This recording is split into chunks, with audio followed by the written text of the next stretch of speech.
Good evening, lovely tubers. White Mexican back again with another Market Watch Investments video for you guys tonight. Gonna blend it up a little bit, doing some eBay / TCG player blends for this video tonight. Really quick, I just wanted to do a quick synopsis of Secret Forces. Brionic's holding some pretty good value. I think these two have always kind of traditional, and Brionic have held some interesting price points. Valkyris is kind of up there too, being the original OG Secret Rare prints. There is also Manju over here, which is a couple dollars too. So, I mean, some good sales if you want to do that. More specifically, I want to talk about the more affordable cards, which is Vanity's Emptiness as a super rare, which is extremely cheap. It's like about a bone here. Of course, it's still on the ban list, but still a healthy alternative to the secret rare version, which is actually really expensive. And you got some of the other Necross stuff here that's really affordable. More specifically, what I wanted to kind of highlight was this is a super rare version of Soul Absorption. This is the only hollow fill version that we have here in TCG of Soul Absorption. So a lot of kind of rogue removal decks out there that may tech this in. I know I've kind of messed around with Grand Maju, and this is a fun little card to mess around with for some casual players. Also, Soul Release is also printed as a super rare in this set as well, which is extremely affordable, and it's really cool just to have a super hollow fill of this. So this is another great card in this set that's extremely cheap, as well as this another, just it's not the nicest super rare version. There's definitely nicer super rare versions, but then there also is a super rare version of Royal Decree as well, which is really nice. You have the Yosenju, all the original high rarity secret rare prints, which is kind of an interesting deck. I've never piloted it myself, but kind of reminds me of Satella Knight a little bit, like the mechanics a little bit. So there's some secret gems I think in the Secret Forces that's pretty cool. That you guys definitely take a look at. Next is going to be demo packs. So there isn't anything of value in this set. It's all just commons, a plethora of random commons. I've just never heard of this set before. Have you guys heard of this set? I just thought it was kind of interesting. I don't really come across many sets that I just have no idea that just came out of the blue, but I just thought this was kind of an interesting thing I didn't really know about. Alright, so we're getting our next list in December 15th, or later, no sooner than December 15th, and that's not too far away. So we're in the beginning of October. It's a little bit over 2 months, about 2 months away. And I just wanted to showcase that really quick because Maxi is my all-time favorite ban card. I have nothing but praise for this card. I know that there's a lot of players out there that are really anticipating this coming off the list. Even to 1 to start, OCG in Japan does have this card a whopping place at a 3, so it's pretty incredible. And this is just my all-time favorite hand trap card of all time. I really just don't think there's anything superior to hand trap wise as Maxi. It's a really powerful card, really fun card, puts a really great twist in the game in general. So all across the board, this card is just money, money, money. And my favorite version actually is the secret versions. I think that the ultimate rares look gorgeous, but the price points are just way too ridiculous that I don't even kind of mess with that. Secret rare first editions, original prints are definitely all-time favorite for like affordability and just aesthetic pleasing and rarity and all that's pretty great. I would not discredit these super rares though because they're still relatively expensive for what it is for just being a super rare. But 2012 was a long time ago, and the super rare tin promos definitely can't go without giving credit. Those are still very, very nice, and they're only super rares, so when you're playing them, if they get a little beat up, if they get a little lightly played, it's really not a big deal. I am a really big fan of playing my hand traps in super rares because it's still hollow fill, still looks pretty nice, and if you're playing, it doesn't really cost you anything if they get a little messed up. You're actually playing a duel, but there is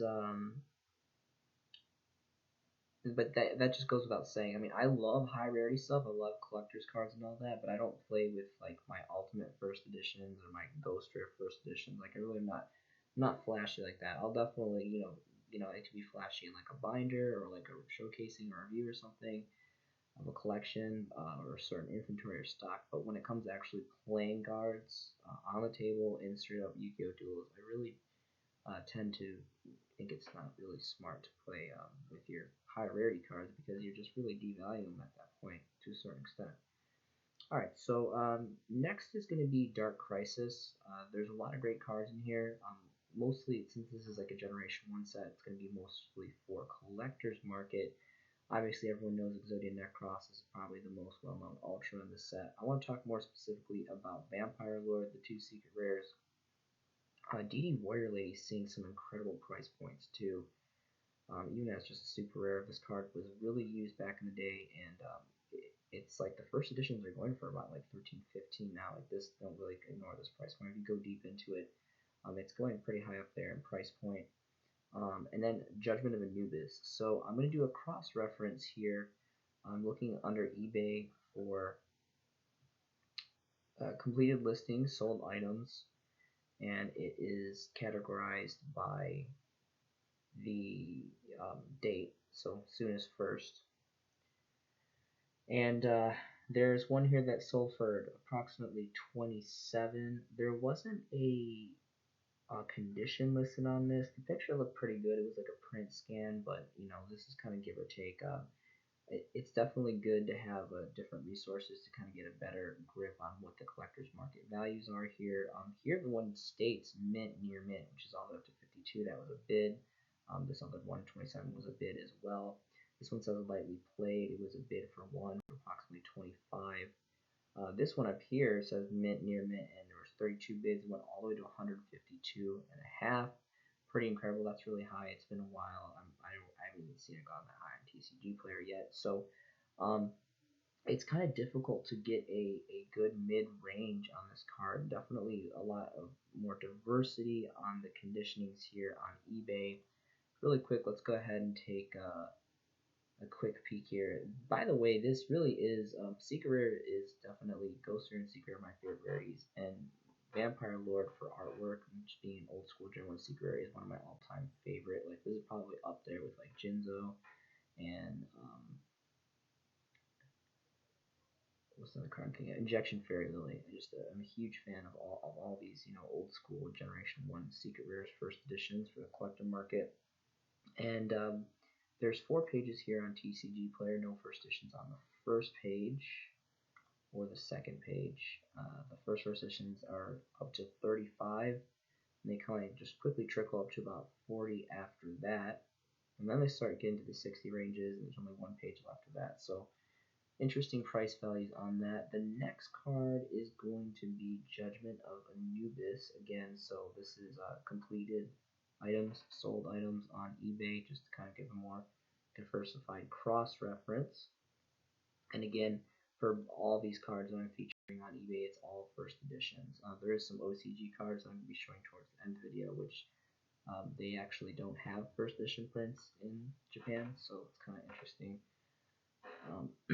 Let's see here. So this is still relatively cheap, and I think the artwork is just phenomenal in this card. I've always really just loved like Egyptian based stuff. Yu-Gi-Oh is an Egyptian based game out of Japan, and this is just another old school secret rare. Definitely not as popular as Vampire Lord. Vampire Lord is, I think, a little bit more cooler in artwork, and this actually saw a relatively a good amount of play like when it was first released, whereas this card hardly saw hardly any play. And I don't really know if there was a time this really saw play. Really cool effect though. It's got 2 effects though, which is pretty good for being so old. You can see it's pretty diverse here. It's about 7 bones here. That one was sold a couple days ago, about a week or so ago. Apparently, this one's not first edition. It says first edition, but I actually went into the listing. It's actually not first edition. That was actually an error, so I don't know what happened with that, because the first edition stamp isn't printed on the card in that photo, so I don't know what was the deal with that. This one's near mint, was about 21, so pretty pricey on the eBay side for this card. Again, these are only for the first edition prints. Let's go ahead and take a peek back on TCG Player and kind of see. The last time, if I remember, I believe this card was going for about, I think, between 6 or 8 for the lightly played first editions.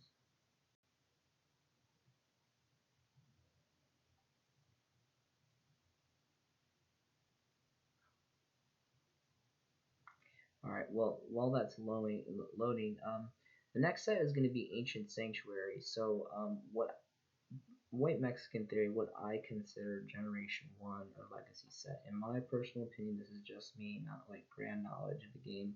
I consider the first 13 sets of the game. Legend of Blue Eyes White Dragon all the way to Rise of Destiny. One, because that's kind of just, that was like my childhood time. That was like the original set for me and the show and the first couple of years of the game and all that. And, you know, in the United States for us and TCG and all that. But also Rise of Destiny being the 13th set, it was the last set that actually featured Yami Yugi on the packaging, on the booster pack, as kind of like the poster boy thing. And 13 happens to be my favorite number, so I thought that was really, really cool that the 13th core set was the last set that they had Yami Yugi. Of course, they had like Dark Beginning and stuff, and some other side sets. I'm talking about like core booster sets here in the TCG. The 13th set, being Rise of Destiny, was the last one that featured Yami Yugi on the cover, which I think is really, really cool. Let's see if this is loaded yet. Okay, so Judgment of Anubis. Butterfly Dagger Elma is a really cool card too, especially for the first editions. That's going to, already bleed into the collector's market. That's been banned forever. There was this combo, I believe, with Gearford the Iron Knight or something that got banned a long, long time ago. Really cool history behind that, if I'm remembering correctly. Let's go ahead and see if we can find some first editions here. There's no first editions on the first page. Second page doesn't don any first editions. There's only 5 pages on the market here for TCG Player. We get our first editions on the third page, and it has trickled up a little bit to about 8 plus. So it's roughly around 8, 9 for the lightly played first editions, and then it kind of levels out to about 10 bones after that for the couple other versions. So there's the cross reference for that. It's kind of all over the place on eBay, so it's kind of take your pick. It seems like it's a little bit more expensive on eBay if you're trying to get a near mint or better, or at least lightly played. So it's a cross reference for you guys. So for this set more specifically, of course, Secret Rare being the highest rarity in this set, this being a very old Dragon 1 Legacy set. I want to be talking about the collector's market again, the End of Anubis, the first secret rare, and then the so we got to click on that, the devil card. So again, just a cross reference here, we're looking at completed sold listings from date of sale soonest. So it looks like there was one sold about a week ago for about 45. This was a bid. Looks like there's only one bid. This was a first edition. It doesn't state rarity. It looks like it was a scan picture too, so you guys would have to dip in to see what the condition looked like. That this was a Spanish one, so well, it doesn't look like it's Spanish. Well, yeah, I guess it is Spanish. Anyway, I don't know if this was for 2, but this was 80. Here's one for about 20. Pretty good bit more going on here. So interesting price points on this card here. Again, kind of all over the place, but there is this came ultimate rare in the OCG. I have a couple copies of this. It looks really cool. Anyway, alright, so let's go ahead and take a look at TCG Player's versions of the first editions, just to kind of get a good comparison here. Alright, so only 4 pages on TCG Player, and the first edition is about 13-ish bones. There's 4 pages on the market here, and that's kind of like the average. It stays at pretty much right around that 13 price point. The majority of these are one sets. Here's a 2-stack for 14. So like 13 is about the average price points for the first couple lightly played, and then it quickly goes into about 20 bones. So give or take, it's completely up to you guys on that one. And next is going to be the other secret rare, which is the Mazara Deville, which was I think it's safe to say probably the lesser popular secret rare of the set, but still very old, and just an old school secret rare that has pretty cool artwork too. It kind of reminds me of like a hero card. Like I feel like this is kind of like hero artwork style. But anyway, again, so same settings. Looking through here, first editions exclusively. I don't believe this was a first edition as well. You can see here it says first edition, but when going in, it was not actually first edition printed, so I don't know who's listing these inaccurate listings. This one was 20. This one was roughly around 15, but it was in Canadian dollars or something like that. About 22 here for near mint, and this is a Spanish one for about 25. Apparently this one was 9, so that was kind of a better deal. So really, again, kind of all over the place for the most part on the eBay market. Let's go ahead and take a look on TCG Player and see if we see some good fluctuation.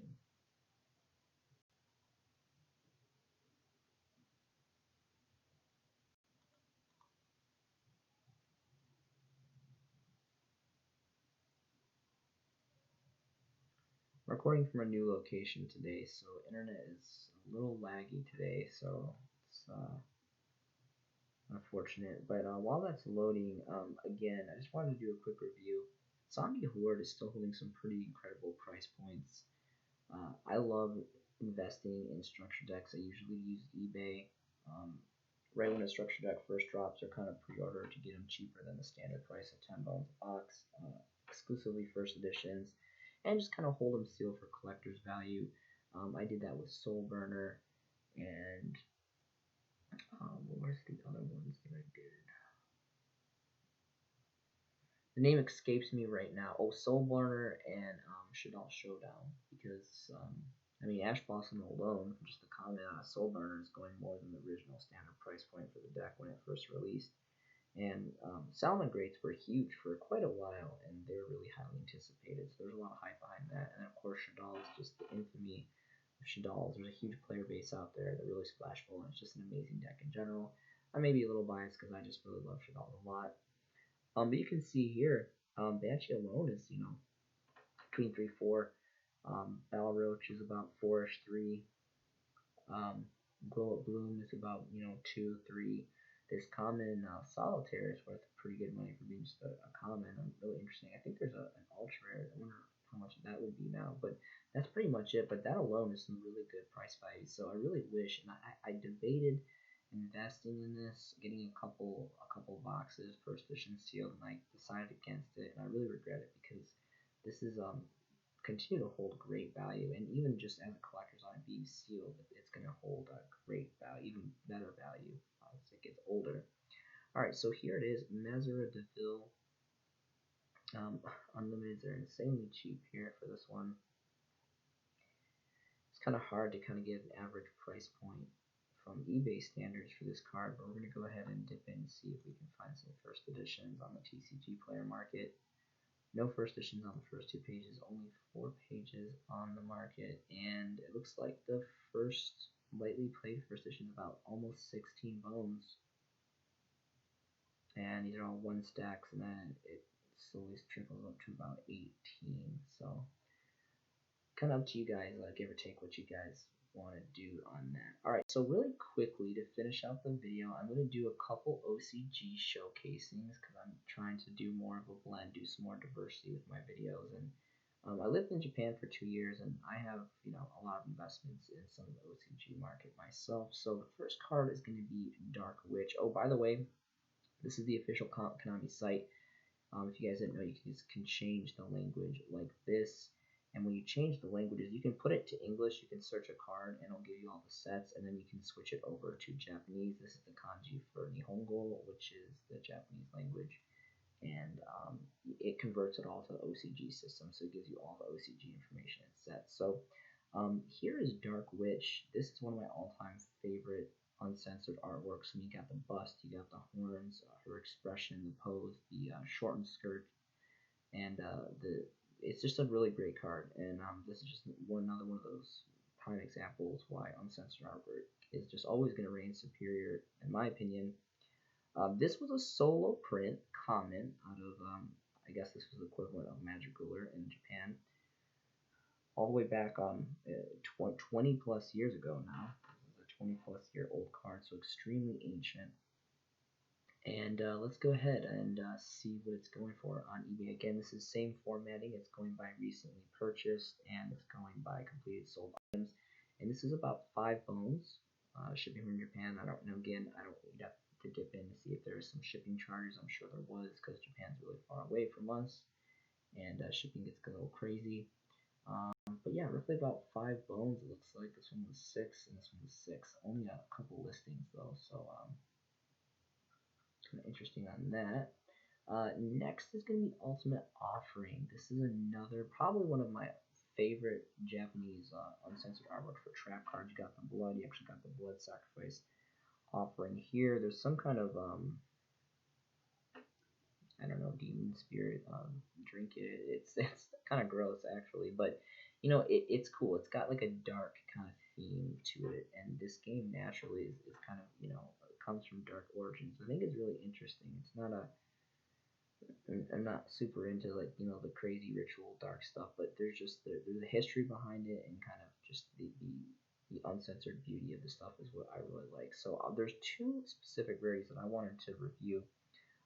This one from 2011 was a prismatic secret rare, because the majority of like normal secret rares in Japan was actually prismatic. That's like standard for them. They don't have like standard secret rare; it's all prismatic. That is like their standard secret rare. And then the dual terminal rare from Dual Terminal 6 from 2009. So these are over here. This one is from the dual terminal one. I couldn't find any that were sold. So I'm going to take these settings off, and I think I found one listing for an open one, or there's a couple here. And it's kind of all over the place. Like this one's like 13. Apparently this one's 4, but there's like $25 shipping. I don't even know how that works out. But really cool rarity. Got kind of that digital pattern, dual terminal digital pattern. This is insane. Who's spending $25 to ship from Gunma, Japan? Anyway, kind of crazy. But the other rarity is the secret rare, which looks very, very nice too. There was only one listing here on the complete listing, and apparently this was 25 shipping too. I don't even know how this is really possible. Who's doing this is crazy. From Fukuoka, Japan. I'd love to. I actually, unfortunately, didn't get to go to that part. I'd love to go there. Heard a lot of great things from that part of the country. But this is another parallel or prismatic secret, which just looks really, really great. So kind of obscure price points on the Ultimate Offerings. Really great versions and really great artworks. All right. So next is going to be the legendary infamous Dark Magician Girl. We have all these amazing different versions here. I believe this was the version that we got here in the Lost Art promotional, if I'm not mistaken, as an ultra rare. What I want to talk about is this version came as a ghost rare. It was actually the latest print last year, roughly around this time, as a holographic rare, which translates to ghost rare, which is just so beautiful. It's amazing. Of course, it's an expensive card. It's roughly around 300 plus. And you can see here, there's one just sold, yesterday for about 340. There's one last month, and the last month sold for almost 400. Just went for 320. This is Ghost Rare is my favorite rarity. I really like secret rares, but Ghost Rare always takes the cake for my #1 spot for rarities. And of course, this being the uncensored artwork of Dark Magician Girl with all its Japanese OCG glory. It's just a really, really amazing card. And I was really trying to get a close-up of this card, because a lot of people, I don't think, know about this. A lot of people don't pay much regards to the OCG market, and there's a lot of awesome cards like Ghost of Blue Eyes in its original artwork, Dark Magician Girl. There's a lot of amazing cards that got the Ultimate Rare and Ghost rarities in the OCG that we didn't, unfortunately, at TCG. So, but time will tell. Maybe eventually. We just got Raw, with the Winged Dragon of Raw, God card out in Ghost Rare, which was kind of an interesting pick by Konami, but a Ghost Rare is a Ghost Rare, so not complaining. The next version I wanted to showcase was the Dual Terminal, it's the Duelist pack, this one. The Dual Terminal 12, all the way about 9 years old from 2011. These are personally the versions that I invested in very heavily. These are super rare, dual terminal super rares. Again, I got a big thing for dual terminal super hollow foils. You know, supers and ultras. I think they just look fantastic. And this has got some only 2 listings here. This was a Canadian sale, and apparently it was all the way up to 27, which is definitely on the higher end. And then this one here for 8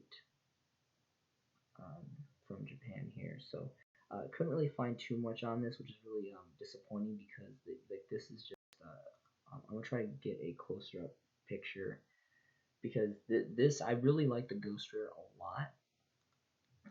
But I definitely would not discredit this being a hollow foil, being dual terminal, and being Dark Dimension Girl in all its original uncensored glory is it's really great. I guess it's not gonna let me zoom up. But you guys can check it out. It's not too hard to find. Really great stuff. But that's all I have for you guys. I'm gonna be starting a website soon, or I already have. I got a contractor building a website for me. I'm going to be selling sleeves, cards, a whole bunch of mats. Again, I got a lot of stuff when I lived in Japan, a lot of great stuff. And of course, English cards as well. And I got some German stuff. But anyway, I'm really excited about that. And Yu-Gi-Oh has been part of my life for almost 2 decades. This is a big passion of mine. I really love all the companionship, the friendships. I think it's extremely healthy for everyone to have an out to kind of have things to plug into and just really enjoy as a community. I think it's really great that we have all these awesome things in 2020, like all these automated dueling systems and social media and all this great stuff. So I really hope that you guys would message me on Facebook. The link is going to be below. I would love to connect with you guys, talk about anything Yu-Gi-Oh related. Really just starting to try to build a really close and friendly community here with this channel. That's pretty much all I have for you guys. So I hope you guys are staying safe out there. I hope you guys are making some amazing Yu-Gi-Oh investments yourself. This has been a showcasing by the White Mexican, and I'll see you in the next video.